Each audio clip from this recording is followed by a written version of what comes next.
Ladies and gentlemen, let's get rocking and rolling here. I'll call to order our Municipal Planning Commission meeting. Agenda additions and approval. Is there any from the board? Mr. Stevens?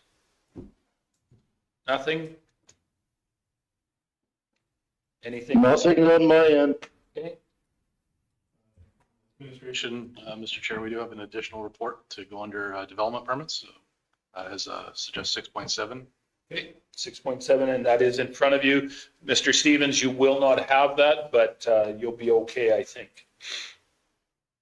Okay, can I get a motion to approve them with the additions? Mr. Paul McKay, thank you. All those in favor? It's carried. Minutes, October 24th, distributed and attached. Any issues, concerns, questions? Seeing, you got something? No. Okay, Yeah, then I'll get a motion. I'll make the motion to approve the minutes. That'll teach you for talking. Okay, all those in favor? That's carried. This is the way the rules go. Yeah, absolutely. You can take a motion from me anytime, Mr. Chairman. No business arising from said minutes from staff or from board members. Okay, we'll do quick introductions and we're going to start with Rich Fitzgerald. Rich Fitzgerald, Development Officer. Michelle Hooper, Legislative Services. Bernie Gender, board member. Paul McKay, board member. Larry Clark, board member. Les Stillberg, board member. James Nyberg, MPC Chair. Craig Teal, Director of Planning and Development. Eric Kushner, Manager of IT. Oh, you're good. And then we have online Justin Stevens and Gordon Holden is who I have online. Okay, welcome everybody. And so, gentlemen, we have a couple of people here. So can we go to 6.4 to help out Jason? And can we get him a mic if we could? Is everybody okay with that? I'm seeing nodding of heads. Yes? Okay. Yeah. Okay. We're going to go to 6.4, and who's taking this one? Thank you, Mr. Chairman. The purpose of this application is to consider a discretionary use development permit application within the Public Services Land Use District. Background, the Roshan Sands Heights Community Association, on behalf of its members, has submitted a development permit application to provide for the private storage of lifts and docks in designated areas on environmental reserve lands. So if you remember, MPC approved a development permit application on November 22nd of 2023 to provide the storage of docks and lifts on the county's environmental reserve lands, abutting privately owned land within the Roshan Sands Heights subdivision for a 1-year trial period. The permit expired on July 1st, 2024. A condition of the development permit stipulated property owners with existing encroachments on reserve lands would not be granted approval to store a dock or lift on the environmental reserve.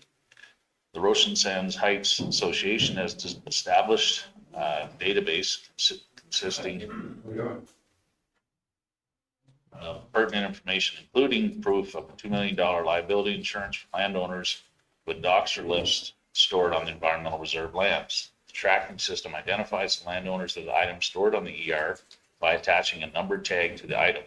The information collected to date for the 24-25 winter storage program consists of 19 landowners with items stored on the ER as submitted to the county with the development permit application as opposed to 18 participants last year.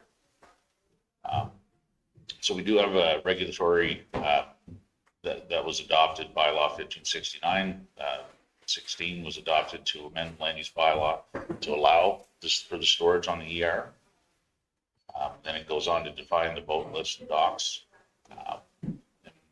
So we did a site inspection on October 22nd, did a walkthrough with Jason and the other development officer with me. At that time, I believe there was only one encroachment, and I believe Jason said that one's been addressed at that time. Everything looked good. So we've got the sites identified on the map there. That's the ER land. And then Jason has submitted as part of his development permit application that those properties with the dots are the ones that are participating in the program this year. So on all accounts, you found this to be a success. Yeah, it's very heavily managed by the community association, to be honest. They do the majority of the legwork for us, and it's been a pretty good program. There hasn't been a lot of vegetation. You know, the odd instance, I think in the beginning, where they had to make room to be able to pull the dock up onto the ER, but they're not in the pathway. So, you know, snowmobilers and whatnot can still use that pathway if they choose to in the wintertime without risk of running into any of the docks. Okay. Jason, you want to make any comment, any thoughts? No, I'm just here just in case anyone has any questions. Okay, awesome, thank you. Mr. This isn't part of this permit application, but when it comes to the tomorrow along here, is it being totally maintained the way it's supposed to now? Especially by the individuals that are utilizing spots for their dogs. Right. So I wouldn't say that everyone is abiding by the rules, but I didn't see anything in the walkthrough that the individuals who are participating in this program were not abiding by the rules. So this is actually a pretty good deal for self-monitoring. I quite like this setup, so I'm very happy with it. Mr. Stevens, this is your area. Any comments? I'm just happy that the association has put in the legwork and taken it off of staff, so it's moving a little closer to the people that are benefiting or doing the work, and I appreciate that. So I'd be happy to put forward the motion to approve with staff recommendations. And we're happy you're happy. Okay, pretty straightforward, gentlemen. Any questions, concerns? Seeing none, I will call the question to all those in favor. And opposed? I'm not going to vote. I was here. Mr. Grover, you were here, actually. Thank you. Justin, I take it you're in favor, considering you were here. In favor. Okay, thank you, Jason, and keep up the good work. Can't say how much enough how much we appreciate what you guys are doing. So it's been a great project. Thank you. Okay, are we, Mr. Teal, able to go to old business 10.1? I think we can, if I recall correctly, you may have to switch to a different PDF to pull up that material, Michelle, is that correct? Yes, the addition package is available for Jared.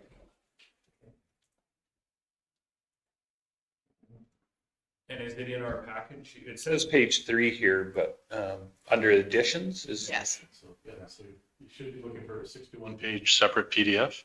Oh, really? Under additions. That's under addition. If you go to the MPC folder on the M drive. No, this is the additions. Yes, Jared's got the. Got the right one, yes. I'm just trying to find it for myself here, so. Where is the additions? Yeah, I got it. There you go. Right there, Jared. This is the most complicated. Okay. All righty. Who's taking this one? Rich will do the presentation on this one, Mr. Chair. Rich? Thank you, Mr. Chair. This application was originally brought to MPC in September of this year. At that time, MPC directed planning staff to do more public consultation with the adjacent landowners around this project. So in response to that, we polled all the landowners within a 1 mile radius of the subject property. We sent letters out to them, giving them a copy of the MPC report, the noise study, and some information on the specific project. We indicated on the letter that if they had any concerns or complaints, to please contact planning staff so that these concerns could be addressed with the applicant. Planning staff also held a virtual public consultation meeting on November 6th, 2024, that was open to anyone in the public who wished to attend. The applicant and their representative also attended the open house meeting as well, in case there were questions directly to them. We didn't have anyone from the public join the meeting, so at 6:30 that evening, we called the meeting to a close. And at the time of writing this report, we've also had no response from any of the landowners who we had contacted, either in support or against the proposed development. It should also be noted that the applicant had also contacted adjacent landowners previous to submitting their development permit application to the county. The applicant indicated that they did have an individual that had expressed some concerns, but the concerns were not directly related to this project, but to another data processing operation on another site and how it had been done. And the attached letter was sent out to the adjacent landowners, basically, so that there's the letter that we sent out. So I would like to mention one other thing with this, with the original report and the proposed development permit. I had indicated that they were going to run a maximum of 180 kilowatts. That number is actually 240, and that's what the noise study was done at. So I did make that amendment on the draft development permit. But other than that, everything is as it was presented in that September meeting. Okay, awesome. And so I think this is, this was done well with the opportunity to send this out for consultation. So due diligence, Mr. Clark. I just have a question on it. Is there's only one resident within the 1 mile radius? There's quite a few residents within 1.5 mile to 2 mile radius. Summertime operations of these, of any rotating equipment, creates noise issues when people have windows open. Do they have any avenue, if they weren't included in this, do they have avenue that if they do have issues with noise that something maybe addressed or looked at? They do have the ability to appeal the decision if this was approved. They have that opportunity as well. The other issue is the noise study indicates that there will be next to no effect on landowners outside of that quarter section. And we have part of that development permit is they do have to actually prove the findings of the noise study. We've given them, I forget what the time period is, but there is a requirement of their permit is that they will prove to us that once this is up and running, that the noise created by it will match what was in the noise study. So, and I'll go to Mr. Holden online. Mr. Holden, do you, would you like to answer to Mr. Clark's request about what options people would have if there was a noise complaint come in? Yes, thank you very much. I'm Gordon Holden. I'm a director of small oil company Logic. As has been mentioned by staff, the noise study indicated that incremental noise of any noticeable impact would actually not even extend off the quarter, much less to the residents a mile away, or even much less than that to ones further away. So I would guess that the likelihood of a concern like that would be extremely low. If there were a complaint, we could look at the specifics of it, and in cases like that in the past with different equipment, but with the same idea, noise generating equipment, sometimes we've installed a noise barrier right beside it to deflect sound in another direction or so on. So we'd be willing, I think, to work with a sincerely affected resident. It seems like a very unlikely situation, but we have to be able to work with the neighbors around us. And I'm not saying we're perfect, but we would take reasonable steps to try to address a concern. So I guess from my standpoint, it's James Nyberg here, the chair. When we're dealing with this, would there be a telephone number posted at this site for contact? It seems to have gone away a little bit in the oil patch world. Is it used to be at almost every site there was a contact information, and it seems to be that it's disappearing more and more. I'm not sure they just don't want to be contacted or what the situation, but do you have that on your site? Absolutely. It's a requirement of the other regulator, the AER, that we have that posted. In fact, we've just put some signs recently up to that were faded. So yes, we'll have our emergency response numbers on every well site and all around this facility, which is one of our main facilities anyways. So yes, there will be a number to call. Okay. And Mr. Clark, did you have another comment? No, Okay. I just, I thought you were. I'd had a question. Your microphone, please. I'd had a question on this. I just wanted to know what I could tell that individual. Okay, awesome. Thank you. Mr. Grover.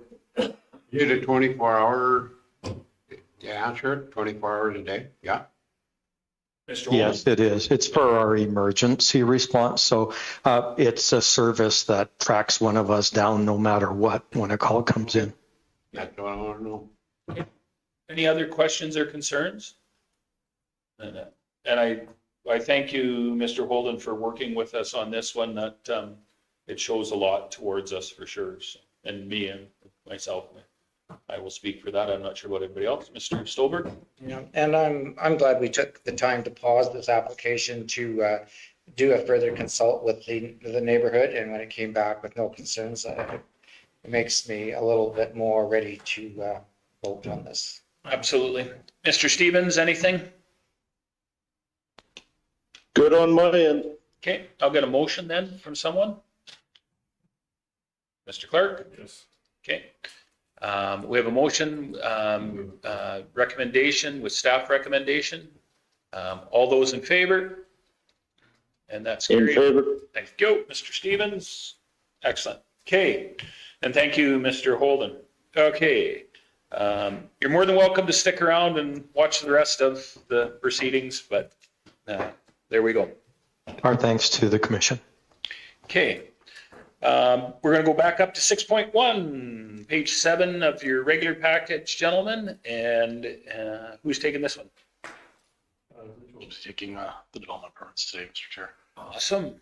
It's Rich all day. Thank you, Mr. Chairman. The purpose of this application is to consider a discretionary use development permit for a manufacturing facility on Lot 3, Block 1, Plan 1124110. You may be familiar with this property. It's the parcel next to the Stettler Tools and Hardware. The applicant is proposing to construct an RTM home and advertise it for sale on site. Once the RTM is sold, it will be relocated to its permanent location. The property is adjacent to Highway 12, and the applicant has received his permit from Alberta Transportation to occupy the property for this use. Access to the property is via Highway 12, and there is an undeveloped road allowance separating the highway and the property. The applicant is not proposing to construct any permanent structures on the property and is unsure if this will be a one-off for the property or if this is something that he would continue to do on the location. No utilities will be used for the site, and the existing approach will be used for employees and material deliveries. No lot grading or any other development will be undertaken for the subject property. Adjacent properties are a mix of commercial, industrial, and residential uses. So the site plan, scroll down to the next page. The site plan shows you the red box is the proposed site of where they're going to construct and leave the RTM while it's for sale. And then the next pictures down are what the ground looked like previous to putting it there. So the subject property is zoned highway mixed use, and this is a discretionary use in that district. Manufacturing, processing, or assembly facility means the manufacturing or assembly of goods, products, and equipment, and or the processing of raw or finished materials, including the servicing, repairing, or testing materials, goods, and equipment normally associated with the manufacturing, processing, or assembly operation. It may include indoor display, office, technical, or administrative support areas, or any other sales operation accessory to their principal use. Admin finds that the use proposed for the subject property meets the definition of a manufacturing, processing, or assembly facility, which is a discretionary use in this district, and it will not unduly interfere with the adjoining properties. It also meets the required setbacks from the land use bylaw, as well as the Alberta Transportation Roadside Development Permits. The application was referred out to staff. The county fire chief did have a couple of comments. He had mentioned that the ground prep, there should be some ground prep work where the RTM will be constructed so that there won't be any, stay level, no risk of it falling over. And the other is that the site must have a minimum of 6 meters clearance from any adjacent structures and stored construction material. The subject property is also within the town and county IDP boundaries and is designated as mixed business. At the time of writing the report, the town of Stettler indicated that they had no issues with this proposed development. So if you go to the draft development permit, I did take into consideration what the fire chief had said, and I made that a condition of the development permit, that it be 6 meters away. The other thing that I put in here is I made this a time limited permit because the applicant had expressed that he's pretty sure this is going to be a one-off for this particular property. And if this is successful, he's going to try to find a more suitable location that he could set up permanently. So that's why I put a time limit on this one. Very interesting. I saw the sign out there, house for sale. There's no house there. Any questions, concerns from the board members? Mr. Stolberg? It's more of a comment, but I think this is quite an ideal thing for our county if they can build RTMs here, because it's huge spin-offs for all the subtrades in the community. So, and that location is actually a pretty good showcase, but if he chooses another one, that's fine too. But I was pleased to see this. It's for economic development for sure. Mr. Stevens? Just a question to staff about this time limit.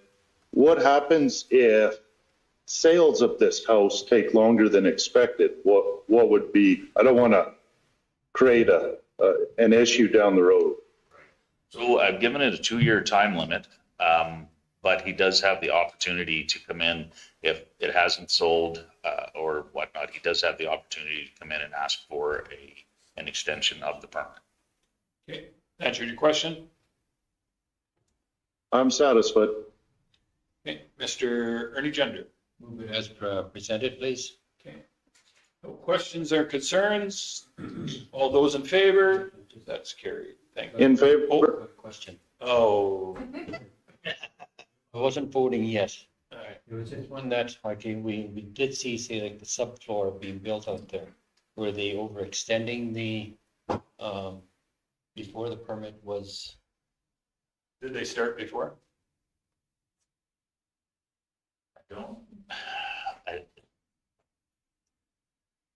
That it's kind of a gray area because there was no R on grade level. So I guess it is sitting there on blocks. So it's, I Discretionary use of the development officer, and I think that's where we went. So, okay, that satisfies your question? It just wanted to open someone else's eye that, okay, this is proceeding. Good point. Yeah. Very good point. Okay, then I will call the question. All those in favor? And you were in favor, Mr. Stevens, so we're going to go with the head of that. Carried. 6.2, page 14 of your package, gentlemen. Thank you, Mr. Chairman. The purpose of this application is considered a permitted use development permit application with a 51% request for the variance for a variance to the side yard requirement from to 4.9 feet instead of the 10 feet that's required, and 5 ancillary buildings. So probably familiar with this property. Subject property is a 1.2 acre parcel located in Buffalo Lake Meadows subdivision. Property is zoned resort residential. The property has had 2 permits issued previously for an ancillary building noted as a studio on the attached site plan and 1 for a lake house garage, also noted on the attached site plan. Both of these permits are no longer valid as the work was not completed or not completed as they had been approved. A stop order was issued for this property in July of this year. The stop order required the applicant to bring the property into compliance by either submitting an application for the variance and/or change of use, or remove the buildings and put the property back to its original state. The applicant had submitted a development permit application in July for a change of use, and that application was deemed complete in late October. The applicant is proposing to change the use of the existing structure that had previously been identified as the garage on DP 15049 from an ancillary building to a dwelling. The applicant is also proposing to have 5 ancillary buildings, all of which are existing on the property currently. The size of each building is stated on the attached site plan. When the structure that is proposed to be the dwelling was constructed, it was intended to be an ancillary building and had the proper setback for such a structure. Now that the applicant is proposing to use the structure as a dwelling, it does not meet the required 10-foot setback on the side yard. The applicant has stated that the intended use of the ancillary buildings will be for storage, and building 1 will be used occasionally as sleeping accommodations. Building 2 will be used as storage and recreational space, and building 3 will be used as a shower house. The applicant will be using existing water and sewer services and electrical utilities. The approach will continue to be the existing approach that has been in use for several years. No new utilities or approaches are proposed with this development. And if you scroll down to the next drawing down, you'll see these are the additions that he has planned for the existing structure to be able to bring it in as a dwelling versus the ancillary building. It's to add extra space, I believe, for the washroom and cooking facilities. And some of the other pictures are of the existing structures and the state of construction that they're at. And then finally, the site plan, if you scroll down to page, I forget my page here, but keep going down. Yeah, there. So this is the site plan that shows the location of all the structures that are currently on the property. And as you can see, what's identified as the garage is now proposed to be the dwelling, and it doesn't meet that 10-foot side yard setback on the west side boundary. So the subject property is zoned resort residential. A detached dwelling and ancillary buildings are permitted uses in this district. And then the definition of the ancillary buildings is that they have to be subordinate to the principal building or principal use served. They contribute to the livelihood, comfort, convenience, safety, or necessity of occupants of the principal building or principal use, and that they are located on the same site as the principal building or principal use. The variance authority, MPC has the authority that they may decide on a development permit even though it doesn't meet the proposed setbacks. That is so long as, in the opinion of the Municipal Planning Commission, the proposed development would not unduly interfere with the amenities in the neighborhood, materially interfere or affect the use, enjoyment, or value of neighboring parcels of land, and the proposed development conforms to the use prescribed in the land use bylaw. Administration finds that the variance to the side yard would not unduly interfere with the amenities in the neighborhood, nor interfere with or affect the use, enjoyment of, or value of neighboring parcels, as there are no effect on the amenities of the neighborhood, and there is considerable vegetation screening between the adjacent properties. Administration finds that the use described by the applicant for the 5 ancillary buildings meet the definition of an ancillary building in the land use bylaw, and if the change of use is approved, the property will have the principal use required for the ancillary buildings to be allowed. So I've attached the draft development permit with one of them being that either the applicant or the contractor working on behalf of the applicant has to submit to us within 1 year copies of the sign off on the building safety codes, building permits, all of the safety code, plumbing, electrical, those kinds of things. Mr. Chair, real quick question. Can I ask Rich to speak to building number 4 on the site plan, please? I was just, I think that's where we were both going, right? Back to the, I have a couple of questions, but that's all right. well, that one has to be moved. So it appears that it's either on or across the property line. The applicant has indicated that that has been moved 3 feet to get it off the property boundary. 3 feet or how many meters? 0.91 meters. Then that becomes, what is the setback? 3 feet. No. It's on the property line, it needs a little bit more, but go ahead, Mr. Clerk. I just question this, especially with the setback piece. Like, you know, the first thing we start with is it's a very large lot, 1.2 acres. It's very typical of this area that we have a lot come forward with setback requirements. But what bothers me on this too is we went through for emergency response and emergency preparedness in these areas, trying to figure out how many people would be on site. And 2 of the buildings right now indicate one would be turned to residential, another one still has sleeping quarters. So the stuff is being built for these purposes right now, and that part does bother me, and it was used for these purposes. And then my next question was, if it was built to be a garage, does it meet building code requirements to be a residence? So you did say you needed to have signed off copies of that, which that might be a difficulty in itself for the applicant. So that would cover off on that one, but it still comes down to the point of these setback requirements. People should be paying attention to what they think this thing could be eventually when they're building, because it just seems every time we turn around, we're going through a setback adjustment. The original plan for this property was there was going to be a lake house built adjacent to the garage on the east side. And it didn't materialize, and that's when the proposed garage was decided that it was going to be a house. So these measurements here, they're in meters, or are they in? They're all in meters. Meters of 19.97, so it's 30 meters. And I should also note that the skid shed, it is on the skids. The number 4 on the site plan there, it's a fairly small shed. So we can always go back and verify that it was indeed moved. But it didn't look to be anything that would be much of an issue to have it moved over. Mr. Chairman, if I can, if the commission's inclined to approve it with the variances, I would encourage that we at least add something that says site plan shows the building 4 where it is. We should add something verbally that they say building 4 to be moved at least 3 feet, 1 meter off that yard, if you're inclined to approve. That is a condition, absolutely. One other Verified, I guess, verified that it's. One other question with that, if that garage was being built originally to have a lake house beside it, what is the variance, like, how far is the setback on if it was an attached garage, how far is it? 3 feet. It would have, 3 feet when it's attached to a house? it wasn't that, sorry, the lake house wasn't going to be attached to the garage. It was a separate structure.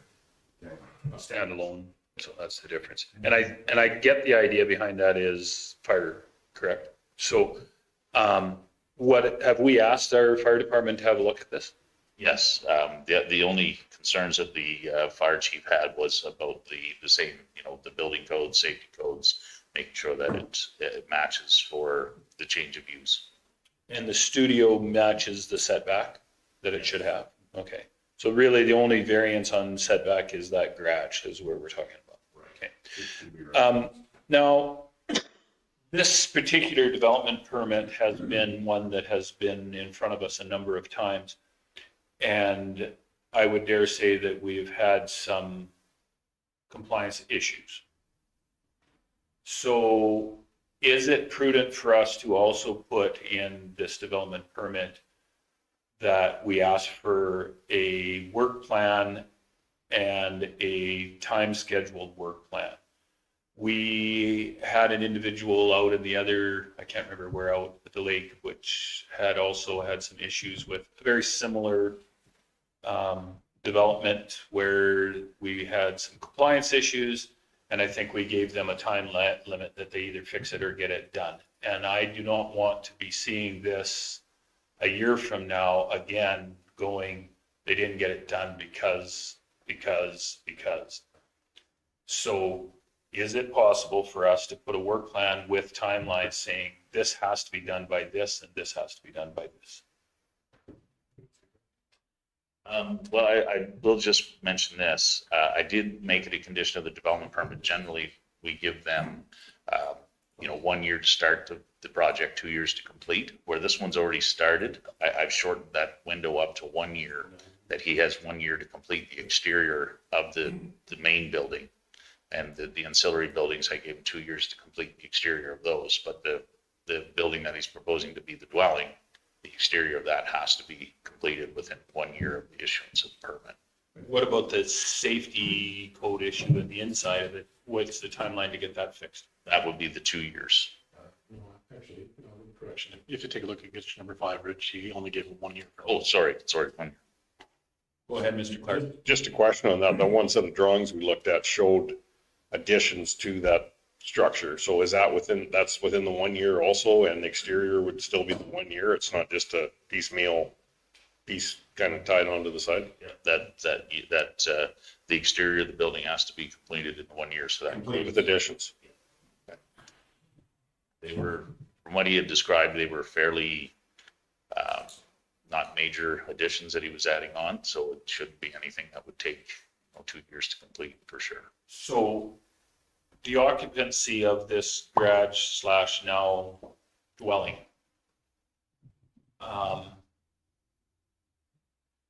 He's been living in it, I take it, or occupying it. By the pictures, that's what it looks like to me.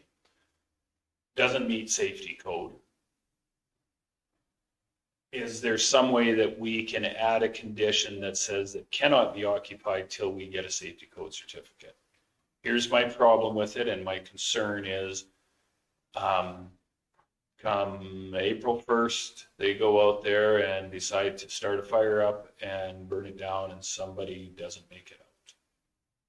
We said, oh yeah, no, you have a year to complete this. I am concerned that would we be, where's our responsibility come to allowing this to continue? That's largely going to go into our decision not to be accredited or accredited under the safety code. So we don't do a separate occupancy permit. And typically under the building permit, that is one of the final sign-offs. You get your final inspection. That's usually when you're given the clear to say this structure is now fit for human occupation, and that you have access to potable water, you have wastewater, you have the ability to heat yourself. The thing's not going to fall down on your head. Could we put in something? We probably do have to link it to the final PSR sign off by the inspector, not just the approval. It would be the final inspection report. We also have chosen to leave our stop order in place on this property.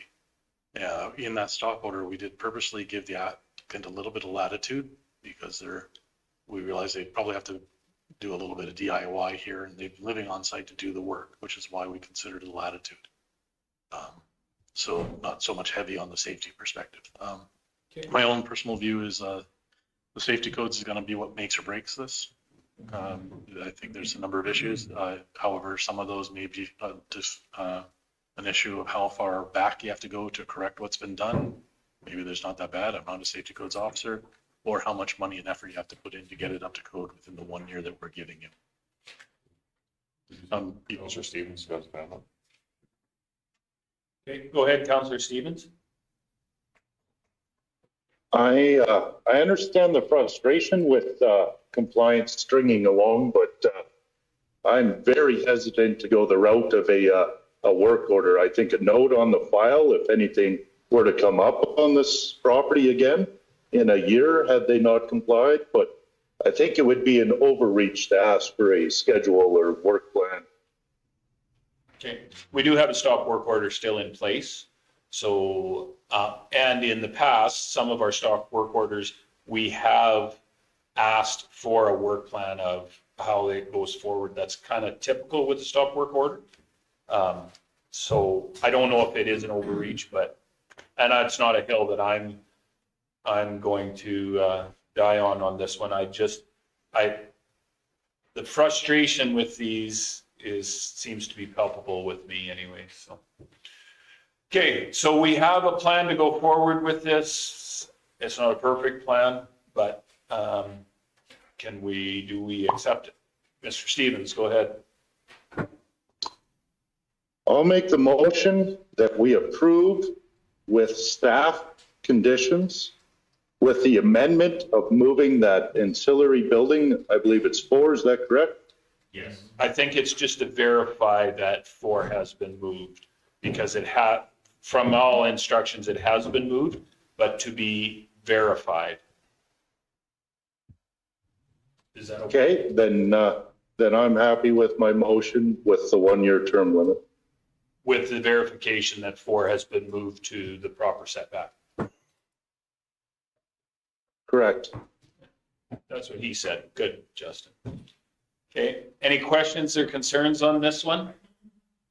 I'm seeing none. I'll call the question. All those in favor? In favor. Okay, I'm in favor as well. Opposed? I have Mr. Grover and Mr. Clark opposed. Okay, thank you. Moving on. Keep going, Rich. It's all Rich all day. The purpose of this application is to consider an addition onto the existing school deemed to be a community facility, which is a discretionary use within the agricultural land use district. The subject property is located roughly 15.5 kilometers south, 3 kilometers east of the town of Stettler. The owners of the subject property purchased the lot in 1977 and shortly after constructed a school.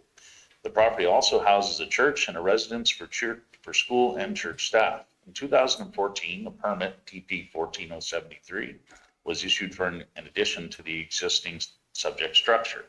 The applicant is now proposing to add another addition onto the existing school. Section 92.3 of the land use bylaw provides for a community facility as a discretionary use in the agricultural district. Describes a community facility means the use of land or a building or both by public, quasi-public, or private groups of people to assemble for the purposes of religion, infrastructure, culture, non-commercial recreation, or other community activity.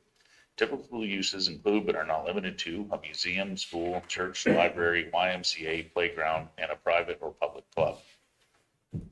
So if you scroll down to the site photos, that's the existing school, and that section where the 2 French doors are, that's where they're proposing to add the addition on. And the next site plan down shows you the building in relation to the property lines. So we meet all the required setbacks. Alternatives are to approve the application as submitted, approve the application based on revised conditions, or deny the application stating the reasons. And I've attached the draft development permit with the standard conditions, to 1 year to start, 2 years to complete. And that completes my presentation. Questions or concerns? Mr. Paul McKay. I take it that the addition is going to be 20 by 24. Right. Okay. And I only got that from the picture itself and that. So anyhow, I just wanted to confirm that. Thank you. Okay. Mr. Grover? Do they have fire access when they get the steam bill? I would assume they do, because that would be through the safety codes. And again, like as Craig had mentioned, we're not safety code accredited, but that would be a requirement of the Safety Codes Act. If they're operating at the school, that they have those boxes checked for sure. Okay, we can watch this all day or make a motion to go forward one way or another. Mr. Stolberg, I'll take that from you. I'll make the motion to approve this with the conditions. Okay. Questions, concerns? Seeing none, all those in favor? Justin? In favor. Thank you. Moving on. We'll skip the 6.4 since we've already done it.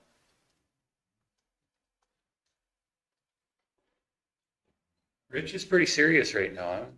Huh? My computer decided that it wasn't going to open any more PDFs. I'm kind of running blind here, but Or 6.5 we're at now. so the purpose of this application is to consider discretionary use development permit for an automotive repair shop major.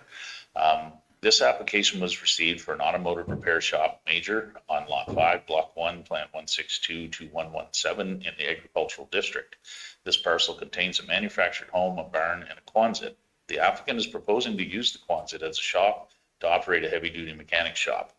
Automotive repair major is neither a permitted nor discretionary use in the agricultural district. The applicant recently applied and received an amendment to the land use bylaw in support of their development permit application. Subject property is adjacent to the Stettler Airport with residential properties to the south and agricultural properties to the east and west. Range Road 20-1 that accesses the property is paved almost to the subject property. The applicant has indicated that the operation is not expected to add a significant amount of traffic to the road. Dedicated parking spot adjacent to the Quonset for customers' vehicles. The subject property is within the town and county IDP area, but is outside of the referral zone. The IDP does not provide a land use category for this property. The applicant has indicated he will be the only employee of the operation and he is expecting to work on 1 to 5 vehicles per week. The majority of vehicles will be kept inside of the Quonset with the occasional vehicle being parked in the parking lot adjacent to the shop. Deliveries will be limited to parts deliveries and is not expected to create an excessive amount of traffic to the property. The shop is 780 feet back from the road and is surrounded by mature trees which provide a natural screening from adjacent properties. The nearest dwelling is 55 feet south of the shop and is not visible due to the large trees. The property is entirely screened from adjacent properties by large mature trees. Okay, any questions, concerns? Straightforward, Mr. Stolberg. I'll move to approve the application with the conditions put forward. Question, go ahead, Mr. Clark. Just a question on it is, if applicants are frustrated, I can see sometimes if they are, because this was a welding business for a lot of years. And I know it hasn't been for the last few, but it was, I picked many pieces that were fabbed up at this location. So I think we have to get a message out to some of these home-based businesses that it's a lot easier for them to make sure that they're permitted properly. Well, we, interesting because we talked to the economic development guy yesterday, right? And with that conversation, one of the things he said was to have registration. Doesn't have to mean that we get them a business license, but more and more now, like for example, an automotive, if they want to be ANVIC licensed, they're going to need to have some sort of business license. Myself went through that, and it can be difficult if you don't have a business license. Much easier into town to do that with that. So just a note, but I think you're right, Mr. Clark. That is something that we could do for sure. Look on a go forward basis. But on this one, I think it's pretty straightforward. There's no questions or concerns. We have a motion. All those in favor? In favor. Carried. There we go. Okay, 6.6. All right, thank you, Mr. Chairman. The purpose of this application is to consider a variance application to the side yard setback from an existing detached dwelling from 25 feet down to 12.5 feet. The applicant is proposing to bring the subject property into compliance by applying for a 50% variance to the side yard setback on the west side of the existing detached dwelling. The subject property is a 0.66 acre lot located in Nevis and is zoned agricultural. The Nevis Community Center is adjacent to the property towards the west, and an agricultural field is on the east. The dwelling is located 12.5 feet from the community center property line on the west side. The applicant is applying for a compliance certificate as well. There is an existing approach on the property and has a clear sight line in both the east and west directions. The land use bylaw as amended provides the yard setback distance requirements. The existing detached dwelling does not comply with the side yard of 20 requirement of 25 feet. So in the same, so the Development Authority has the authority to approve a development permit application, even though it doesn't meet the requirements, so long as the proposed development doesn't unduly interfere with neighboring properties or affect their value. Administration finds that the proposed variance would not unduly interfere with the amenities of the neighborhood, as the house has existed in its current location since the 70s without issue. It will also not interfere with or affect the use or enjoyment or value of neighboring parcels of land, as this has not been an issue in the past. The use of a detached dwelling is a permitted use in the agricultural district. So the site photo shows you the red box is the property lines for this property. So you can see that the house is it's a little closer than what the 25-foot side yard requirement would be. And then there's some photos that show it from the road looking in, and then from the approach looking east and west. Just a question on that. On that, the overhead shot, is the red roof building the Nevis Hall, and what's to the north then? That's just a playground back on. Yeah. Okay. I mean, this has existed forever. Go ahead, Mr. Clay. Move forward. Okay, any questions or concerns? Seeing none, I'll call the question. All those in favor? In favor. Thank you, Justin. Oh, carried. Naylor, 7.1, who's taking this one? Oh, no, we got a 6.7. Thank you, Mr. Chairman. You, right here. That's the handout that I put on your desk earlier.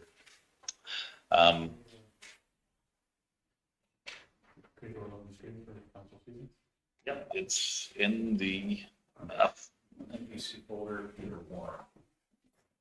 This one?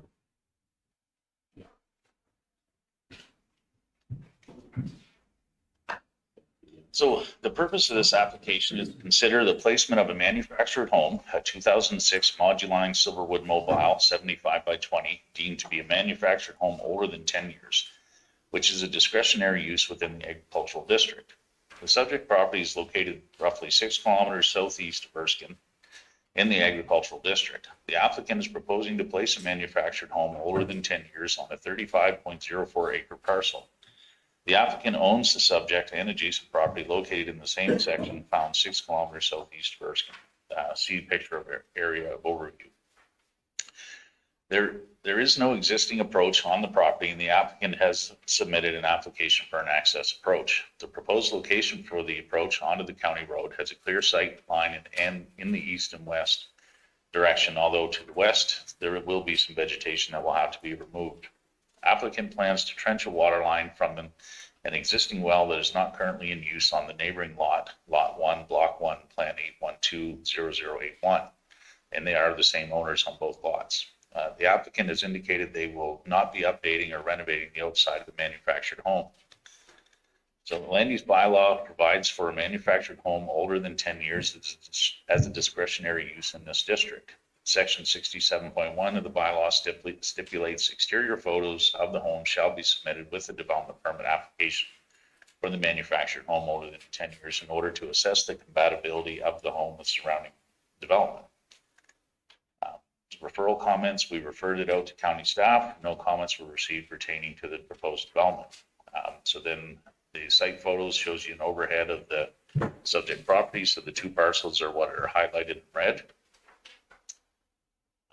And then the next photo shows where on the property they plan to place it. That was submitted with the application. And then the photos of the manufactured home are what the applicant supplied, and that is the actual manufactured home that's planned to be moved there. So the only, in the development permit, the only thing that's kind of stands out on this one is where they're using a water well that is on an adjacent property. I suggest that we make it a requirement that they place an easement on the two titles so that if ever they sell one of the parcels of land, that they still have legal right to be able to maintain their water line at the well.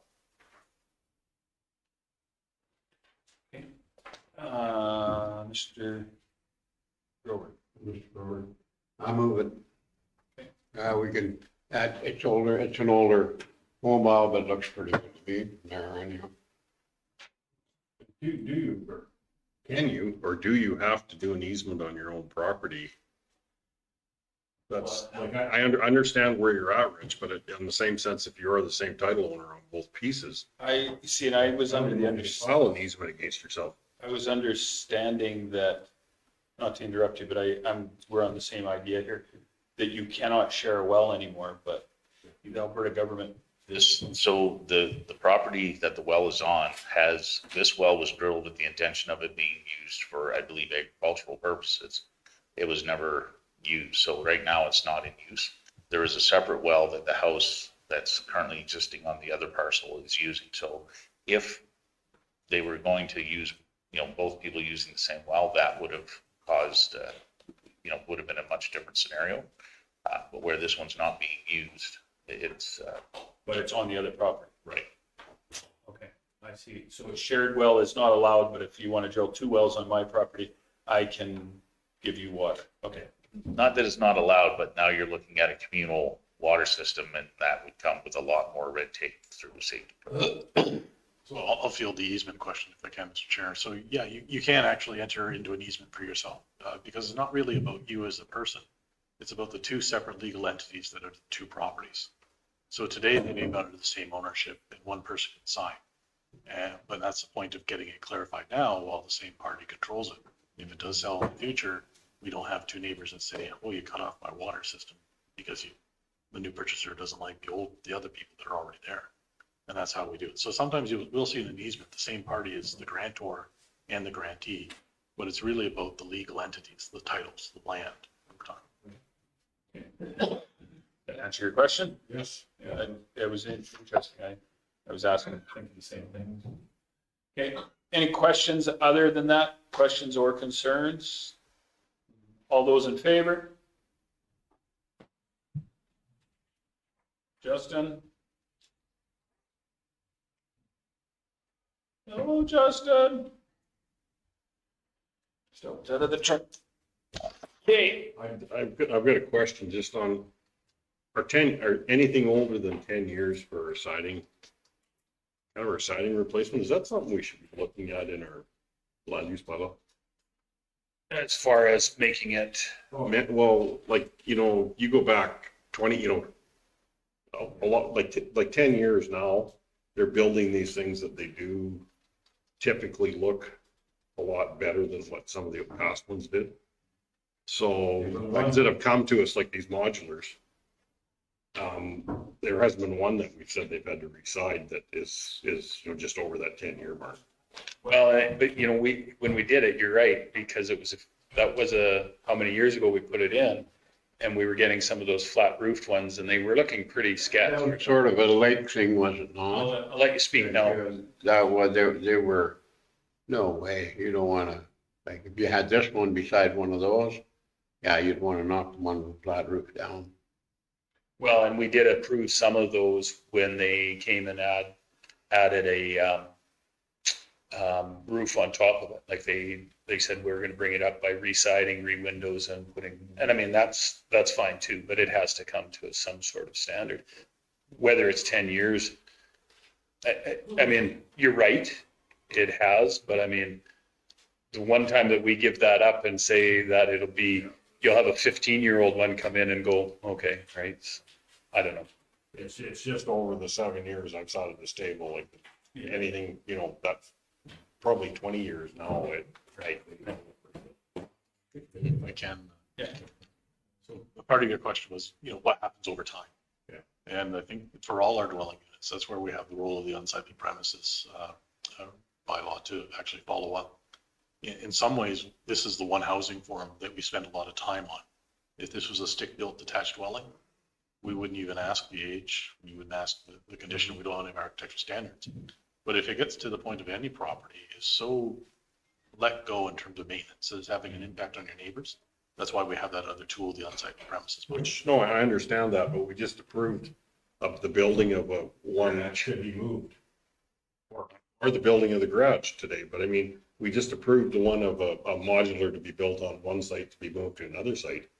And in 5 years, you're not gonna know that wasn't a house. If it's out on a basement, it's gonna look like a house, it's gonna feel like a house, and it's gonna be a house. Yeah. So for the land use bylaw, the question may be, just going back, should we look at manufactured homes and how we're dealing with that? My answer is yes, because we seem to have a lot of fine splitting of the onion in terms of terms that we're using. And personally, I think in some ways this debate does come back to, do we really care about how many pieces it took to get to the house on the site? One comes in 2,000 pieces, the other one comes in maybe 3. So that's probably, it's a fair game for an LUB discussion. Just a question. Well, and we had that, and it is the Erskine condition, I guess, because that home that was moved out there was approved, but it was not what we thought it was going to be, because under the Alberta Building Code, what they considered to be an RTM, and then what considered to be the modular, and then what considered to be a stick built, they had trying to change the name. So we did do a little bit of a tweaking at that point in time, but what we used to call the trailers, right? And they're not that, they're built on a frame now. But modulars, you get to the bigger places where they've got everything's built inside. Mm-hmm. They are exclusive homes when they get all out of there. It's not $450,000 walking down the road in 2 pieces, or in 1 piece, right? They're pretty exclusive. Several pieces of Yeah. 4 pieces. So it is just, it's all in their wording, I guess. Yeah, it's confusing, I think. Okay, 7.1, moving on, subdivision.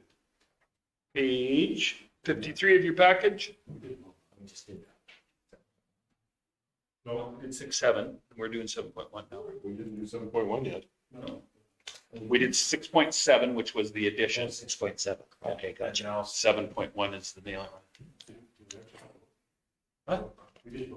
Yeah, just. Yeah, we had a vote and then Mr. Clark had a question after that. So this one will be me, Mr. Chair, to give Rich a brief break. Okay. So the subdivision application, this is actually southeast of town. It was recently the subject of a rezoning application as well to go from the agricultural district to the CRA designation, because the proposed subdivision would have put them over the total of 3 titles in that particular quarter section. Their neighbors already have a few titles that are not shown on the sketch you see on page 59 of your PDF. The proposal is to take a 10.49 acre existing parcel and split it into 2 parcels, one being 5 acres, one point being 5.49. The larger of the two, the 5.49 would encompass the existing dwelling that is located in, and yard improvements is located in the west end of the proposed parcel you can see on the screen. The east half of the proposed 5 acre parcel is vacant. The access along Township Road 38-4 would have to be put in fairly flat in that area. There's lots of opportunity for them to find a location that meets our requirements. And the issue of whether or not there's a culvert necessary or not will be confirmed through a approach application, which we would suggest to be added as a condition. The existing dwelling is served by an open discharge. It's somewhat directly north of the house. So the new property line, which is the one that we do have to check against that 90-meter distance, is far enough away to the east to reflect that setback. The new parcel, it's the 5 acre parcel in the east, will not have the option of being able to have having an open discharge. They will have to select one of the other options for private sewage disposal, which could be an in-ground system, or it could be a holding tank for hauling off to a wastewater treatment facility. The staff have no concerns about the application and do recommend its approval, subject to the conditions that, sorry, Jared, I don't have the page number ready to go for you. It's usually further up. There's only about 4. 1, the typical subdivision plan by the surveyor. 2, the taxes. 3, the approach application I mentioned. And number 4, I do want to touch a little bit on that, Mr. Chairman, TELUS communication, which we're assuming they're addressing an existing TELUS facility, hence the request for the easement, as opposed to a speculative future customer requirement. So that's why it's worded the way it is that prepared to honor their need for something to cover an existing, but if it's about a blanket easement for a future customer, we may just not push that as much of an issue. So that's why it is to the satisfaction of the county on that. And my question is, I'm a little bit confused on not having the 3. I'm only seeing 3 properties on here right now. Yeah, you have to. So this would trying to find a good exhibit to show you for that one. Probably, yeah, the only one you're going to be able to work with is a drawing on page 60. So that's our location map. But if we zoom in a little bit, so we can see a little bit more what's happening. So the original block is where you see highlighted in the orange. That's the 10.4, and then to its immediate right to the east was another 10 acre block, and then there's a quarter itself. So those 2 that are along the south, 1, 2, remainder is 3.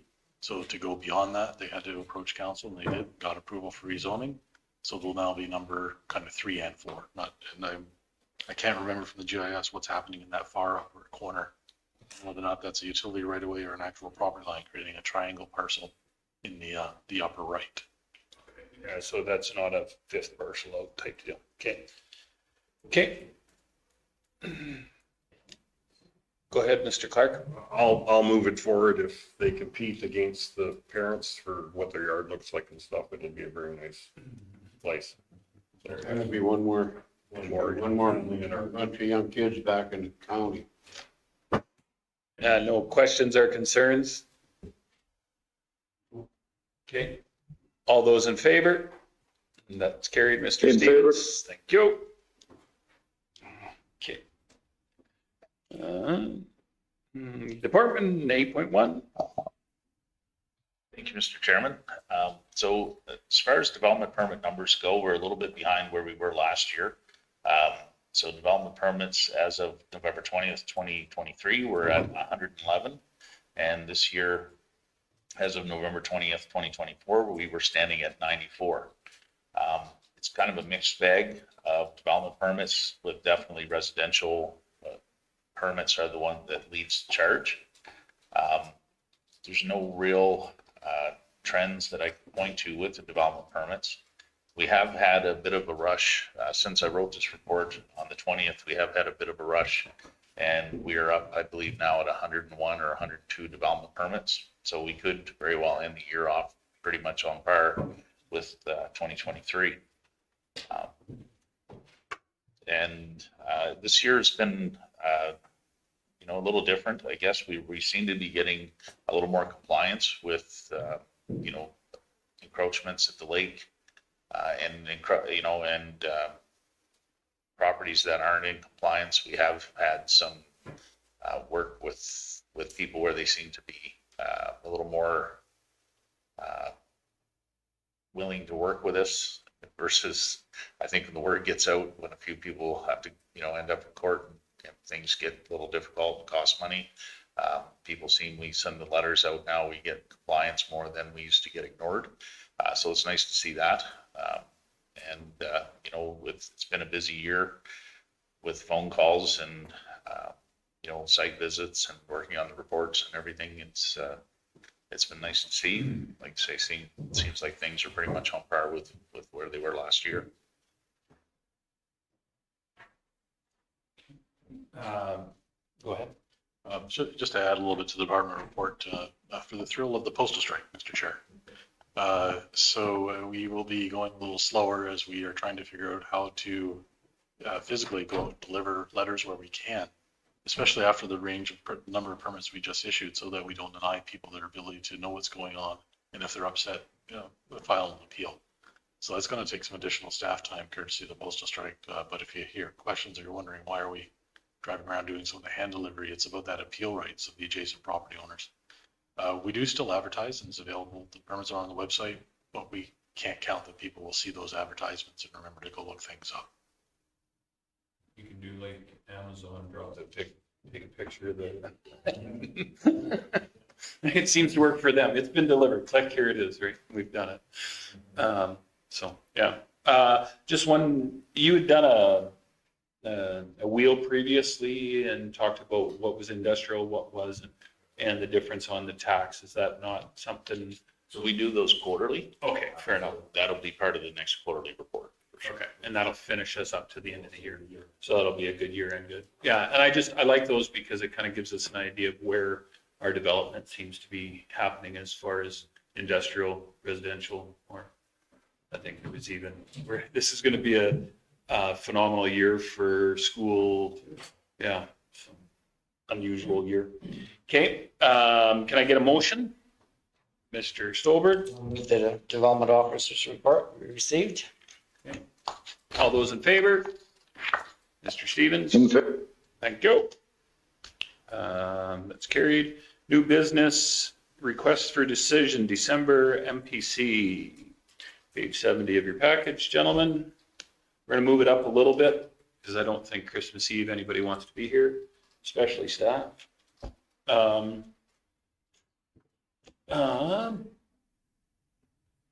Chris, yeah, Christmas Day. So, go ahead. I'll move that we move it to December 18th.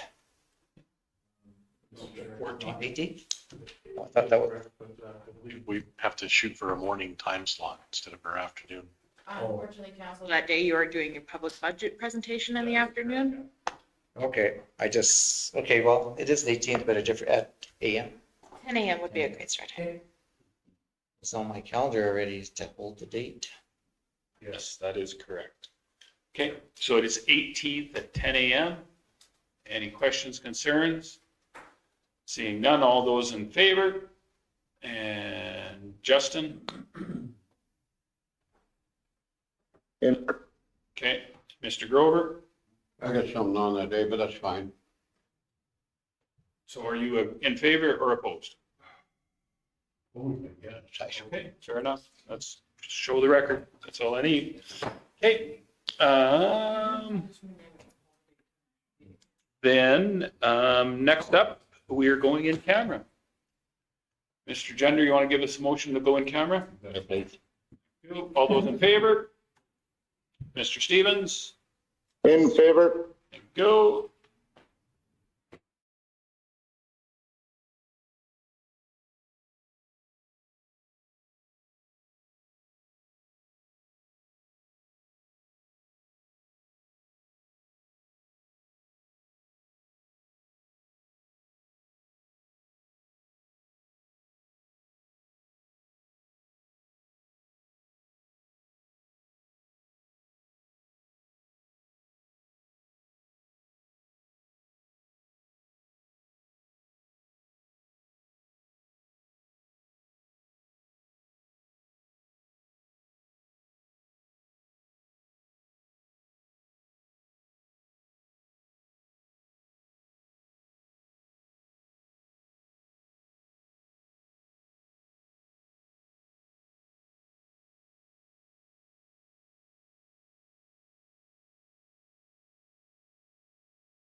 Justin.